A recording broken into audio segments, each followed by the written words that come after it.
Fixer un prix plancher pour mettre fin à la guerre des prix dans l'aérien. C'est le choix fait par l'Autriche, dont le gouvernement a fixé à 40 € le prix minimum d'un billet d'avion parmi une série de mesures pour rendre le transport aérien plus durable. Alors, faut-il s'attendre à voir d'autres pays comme la France faire pareil? Élément de réponse avec Aurélien Fleureau. Nous sommes les pionniers contre le dumping social des low cost. La position de la ministre autrichienne de l'Environnement est claire. Soutien à la principale compagnie du pays, Austrian Airlines, filiale de Lufthansa. Et puis avertissement aux compagnies qui bradent les billets d'avion.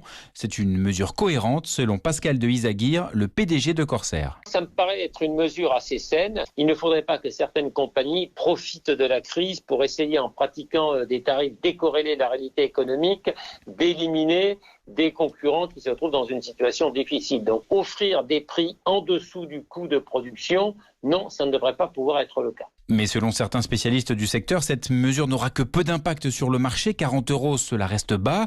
Et puis pour l'instant, Ryanair par exemple propose toujours un vol Vienne-Paris à 23 € pour le 29 juin prochain. En France, pas de mesures similaires dans les tuyaux. Le sujet n'a pas fait partie des discussions entre l'État et Air France au moment d'évoquer le prêt garanti de 7 milliards d'euros. Ce n'est pas étonnant de ne pas trop froisser les compagnies low cost, décrypte un connaisseur qui rappelle qu'elles constituent les 2 tiers du carnet de commandes d'Airbus. Aurélien Fleureau.